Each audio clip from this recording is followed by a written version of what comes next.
Okay, folks, welcome to the next lecture. And in this lecture, we'll just be having an introduction to calculus. So first of all, what is calculus? It's a very large field in mathematics. There's essentially three different parts to it. The study of limits allows us to examine function behavior as our input values get really large or really small, or else when we're trying to look at a particular point of interest, which often mathematically we can't look at directly, like an asymptote, what's happening when we get very close to an asymptote. So limits in itself is quite a complex field of study. We've introduced them briefly with the idea of Zeno's paradox, and when we were looking at exponential functions, but we won't examine limits really in any detail in this module.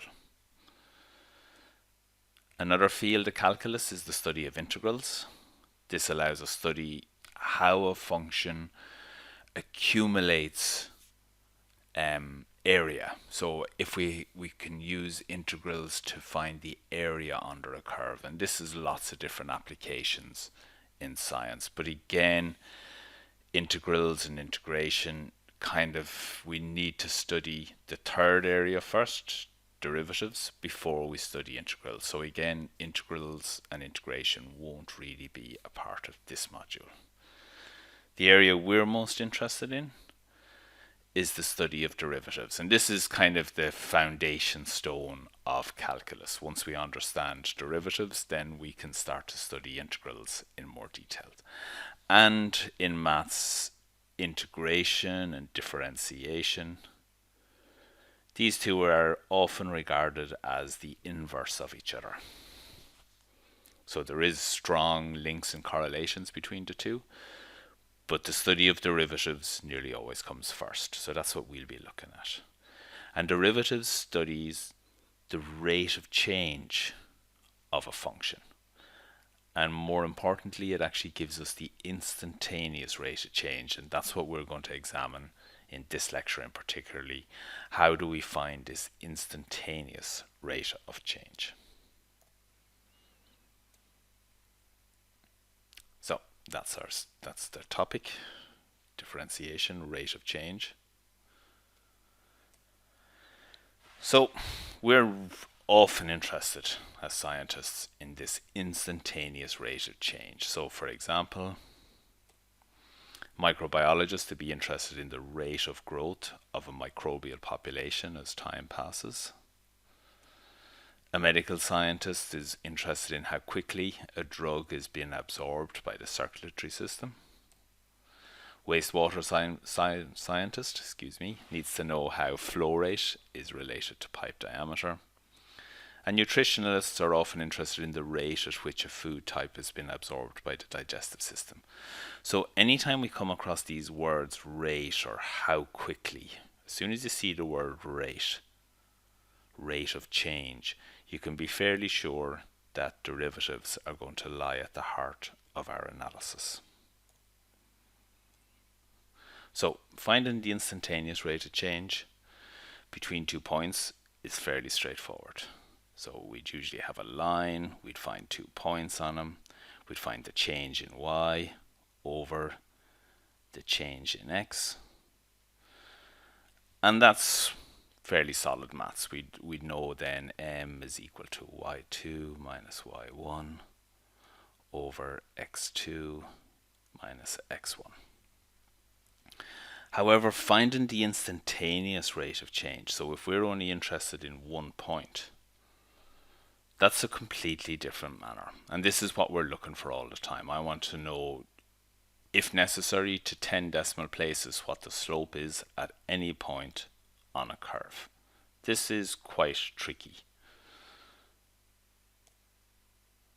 So what we're trying to do is find the slope of a curve at a point P. So here's the curve, and we're particularly interested in what's the exact slope at that point P. Mathematically, what we're trying to do is find the slope of the tangent t at point P. So this is what we're trying to find. We want to find the slope of that tangent. And we're going to take a look at kind of a fairly simple example, first of all, a ball being thrown, and then we're going to transfer that kind of knowledge back into a more general mathematical framework. But first we've just take a look at slopes in a more formal manner. This is just what I was saying in a couple of slides ago. The slope is dy delta y over delta x. Delta y, change in y, delta x, change in x. And we're more familiar with the slope formula.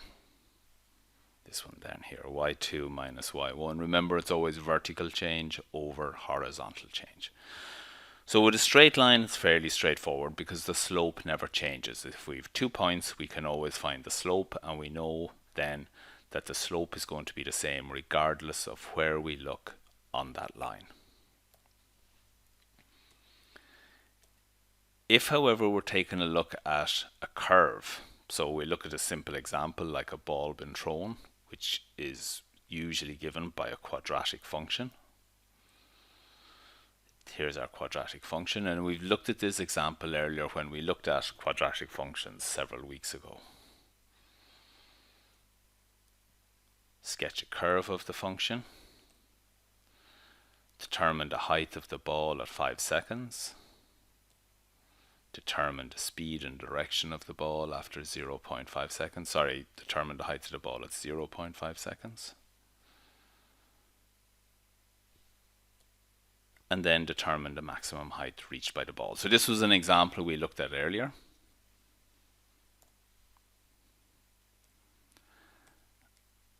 And what we had to do was we sketched the curve first of all. Then if we were looking for the height at 5 seconds, we would read back off our curve. So everything would depend on the accuracy of our curve.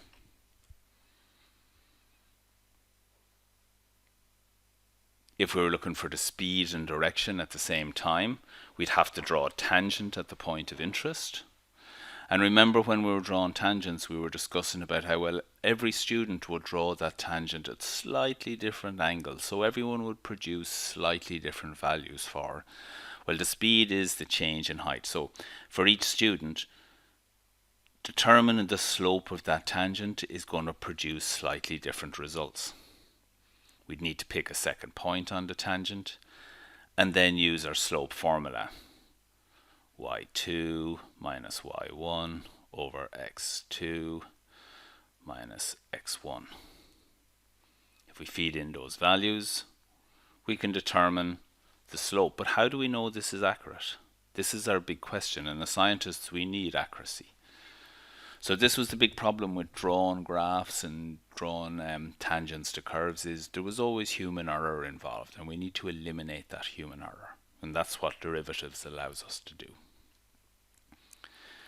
If we needed to determine the maximum height reached by the ball, again, it'll be a little bit of a guessing game. We'd have to draw a horizontal line from where we consider to be the peak of the curve and read then back off our height axis as to what was the height at that particular time. So these are all kind of issues with drawing graphs and trying to arrive at accurate answers from these graphs.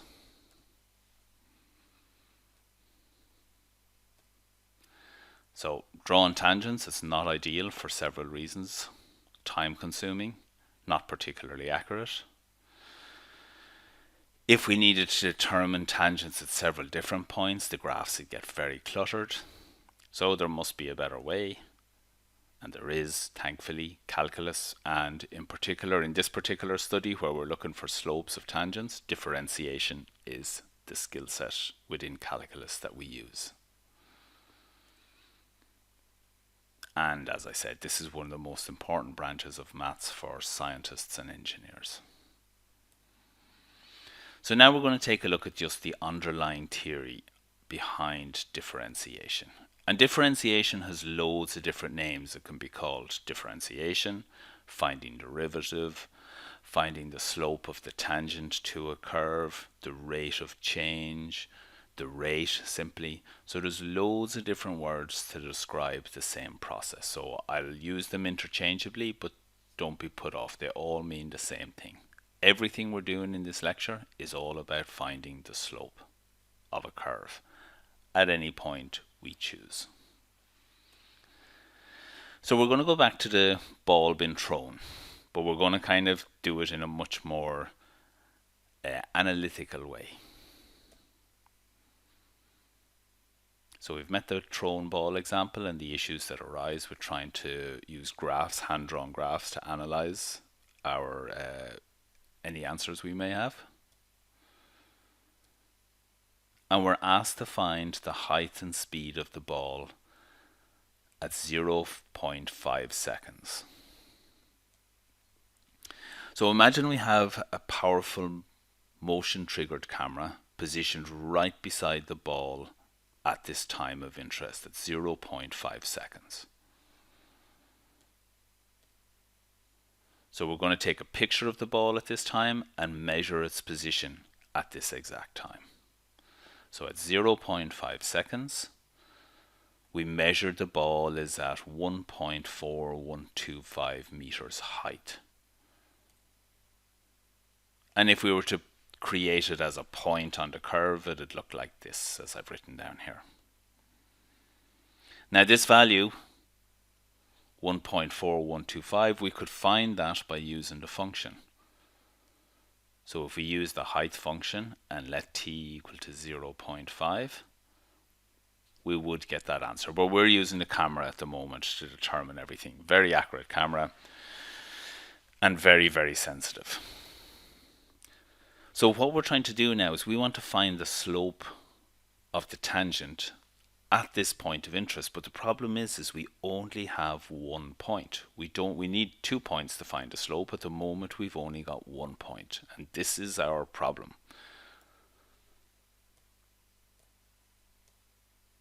And this is what is in this slide here. We want to get the speed of the ball, and in order to get the speed is a rate of change, it is a slope. But as we've seen up till now, in order to get the slope, we need 2 points. At the moment, we've only got 1. We've only got this point. But to find the slope, we need 2 points. So we've only got half of what we need. So what we're going to do is pick a point that's very close, pick a time that's very close to 0.5 seconds. And then find the slope between this new point and the point we're really interested in, which is this one. And then we can kind of be reasonably close to the answer. So we'll take a look at 1/100th of a second later.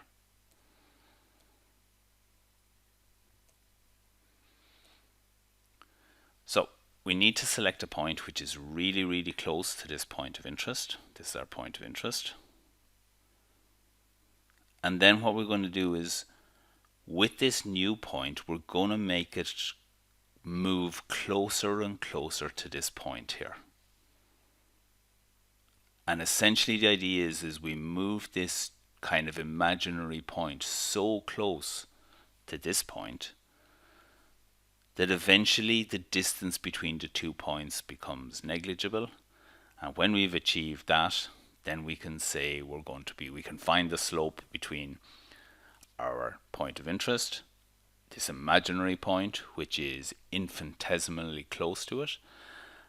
And once we know it's infinitesimally close, we can assume then that the slope between these two values will be very close to the instantaneous speed. And we'll use limits to explore when the gap between the 2 points becomes infinitesimally small.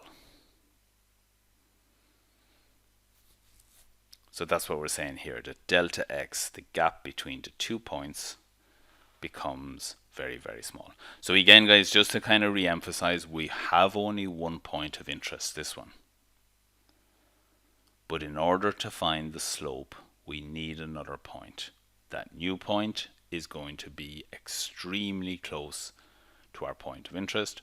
And the closer we make those 2 points, in other words, the smaller the gap between them, the closer and closer we're going to be to the instantaneous speed. That's the whole premise that derivatives are built on, or differentiation is built on.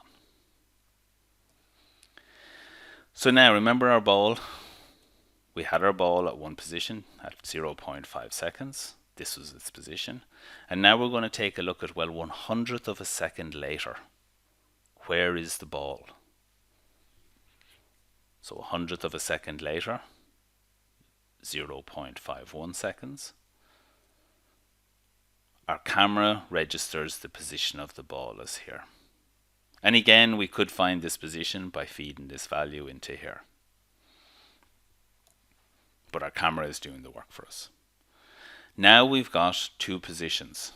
We can work out the change in height, what's the difference in height, over what's the difference in time, delta H over delta T.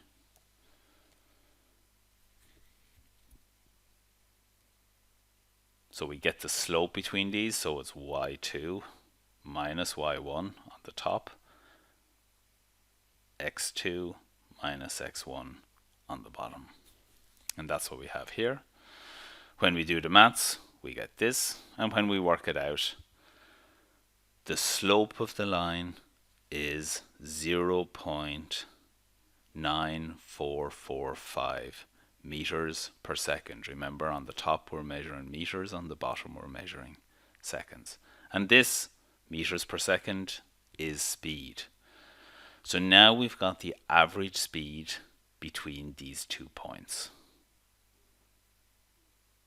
But as scientists, we're kind of going, that's not 1/100th of a second, is still, it's a tangible difference. So we're going to make the gap between them smaller. On the next slide, we're going to take a look at, well, what happens in 1/1000th of a second.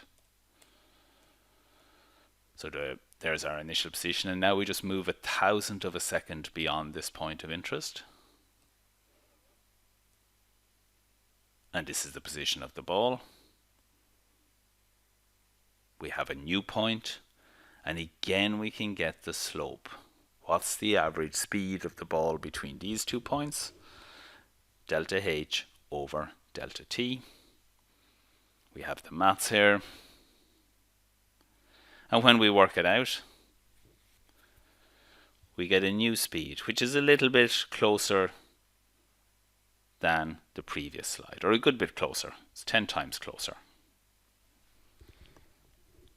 But again, you might go, not 1/1000th of a second. Again, it's a tangible difference between our point of interest and this new imaginary point. So if we go down to 1/1,000,000th of a second, here's the initial point, our point of interest, and now we move 1/1,000,000th of a second beyond that. And the ball is here. So the ball, obviously in 1/1,000,000th of a second, the ball will have moved only a tiny, tiny distance from where it was at this point. This is the new point of interest. The figures are getting a little bit unwieldy now. But again, we get the slope between these 2 points. And we get this value.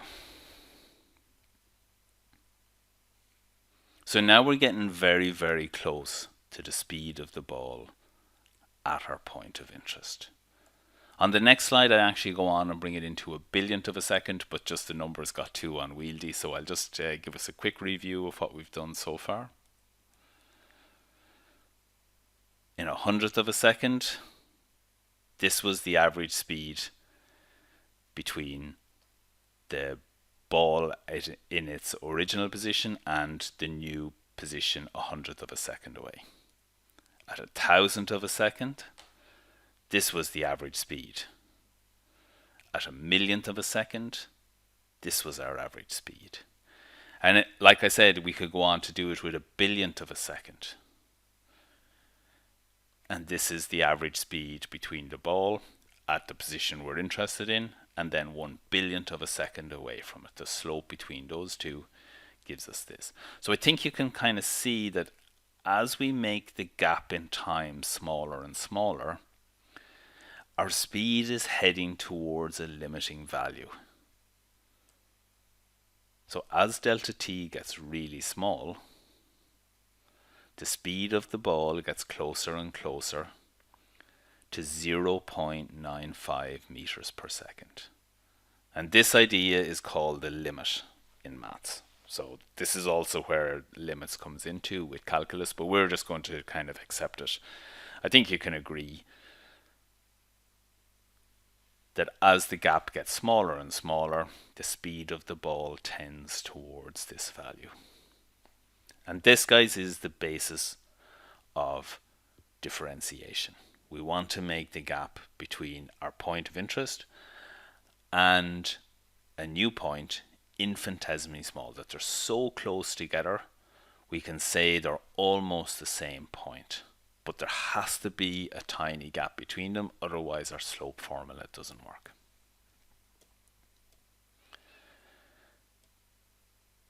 So this maths, when we make the gap incredibly small, we use this terminology here, the limit as delta t goes to 0 of delta h over delta t. This is just the slope formula.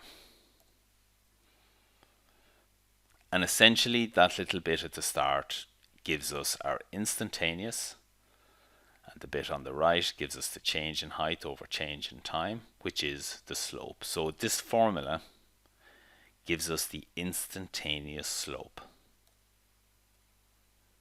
More commonly, it's just written as dh dt. In terms of the example we were looking at, because remember our function was, our output was height and our input was time. Sorry, if you remember the original function.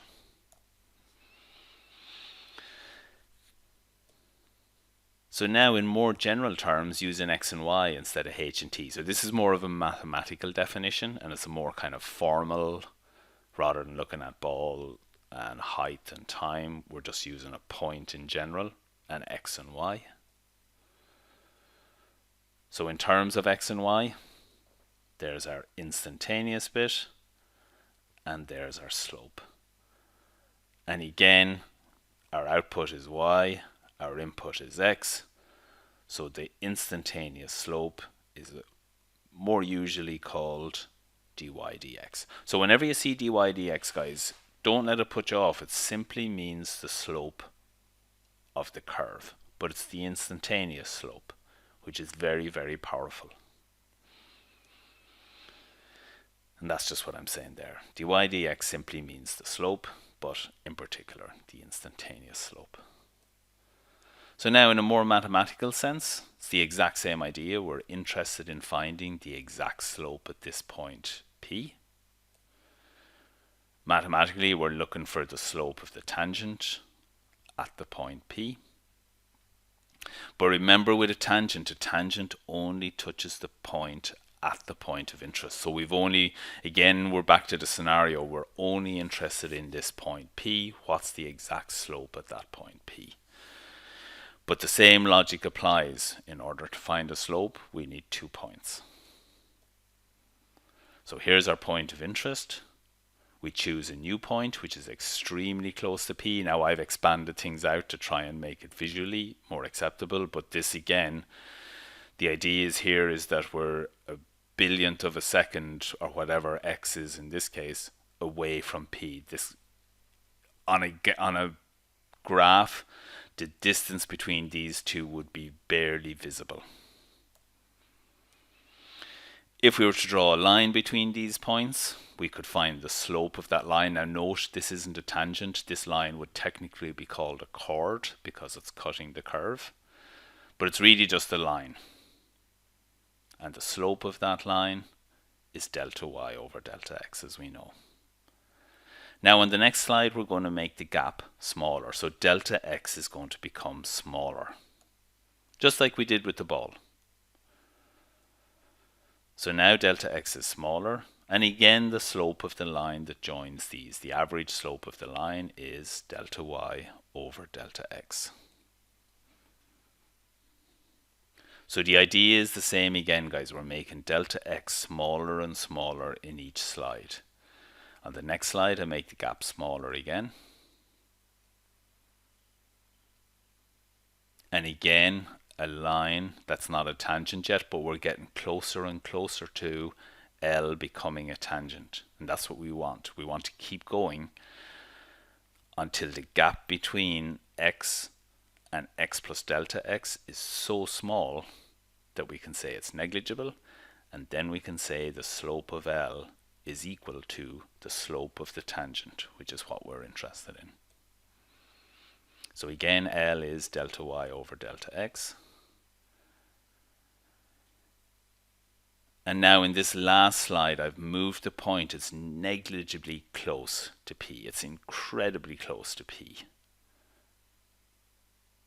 So if you notice there it is appearing. It's essentially on the same point. And now when we try and draw a line between the 2 points, we're very close, or we're practically at the slope of the tangent t. So notice the line's name has changed from L for line to T for tangent. So the slope of the tangent is the slope of the line as long as delta x is incredibly small. Just putting a bit of formal maths on it, the slope of t. Remember, delta y over delta x was the slope of L. And then, in more formal language, all of this is called dy dx, the instantaneous slope at the point P. So that's what dy dx is, guys. I know it confuses students an awful lot, but it's really just that slope, but the instantaneous slope. So it's important to realize that delta x approaches 0, but it can never actually become 0, because then we're back to having 1 point, and we can't find a slope from simply 1 point. We don't have enough information to use our slope formula. Now, the next bit is I just put a bit more formal, kind of a more formal rendition of this. Here's our point of interest, the new point. And now if we kind of write these, so that this is x down here, and this point down here is going to be x plus delta x. So first of all, we identified a point xy. But instead of calling it y, remember we can use the more kind of general notation and say, well, the position y depends on x. It's a function in x. Similarly, when we look at our new point, x plus delta x, when we write that as an output, rather than calling it y plus delta y, we can say, well, the output is a function of my input.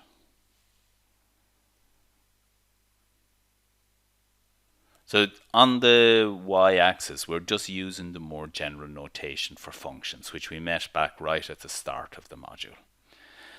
And now the slope between these is delta y, the change in y over the change in x. And that's what our function becomes. On the top we have this minus this. So again, it's just really y2 minus y1. And on the bottom, it's x2 minus x1, but the x's will cancel out. And this now is kind of more formal notation for the derivative function, but don't worry about it too much because we won't be using it. I used to use it years ago in class, but we don't really look at it so much anymore.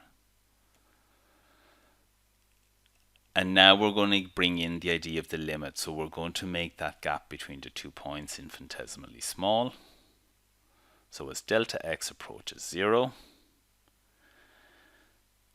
this function starts to look, and particularly the delta y over delta x. So remember, this is for slope, and this is just another way of describing the slope, but using the function notation. And that's all written then. dy dx can be described using this function. Now, This is the basis for what's called differentiation from first principles. And you might have met this in secondary school. It's quite a clunky process. And I have a video describing the process on Moodle. You can take a look at it if you want. And it shows you how dy dx is arrived at using this function. Now, we don't do it in this module because it's quite tedious and students generally tend to hate it. So we're actually going to shortcut this process. And we're going to look at differentiation by rule, where essentially somebody much smarter than me has gone through the differentiation from first principles and produced a set of rules, which allows us to arrive at our answer much, much quicker. These rules are available in all kind of log tables, all formula tables and stuff like that. So in the next lecture, that's what we're going to take a look at, differentiation by rule. There is examples of differentiation from first principles in the video section if you want to take a look at it, but like I said, it won't be examined as part of this module. So that, guys, is the kind of basis of differentiation. We're looking to find the instantaneous slope at any point on a curve. And that's what this notation means. So we'll finish up there, guys. Thanks very much for listening. I know it's kind of conceptually, students can often struggle with it, but I hope that video makes some sense. So thanks again, and we shall chat to you for the next video.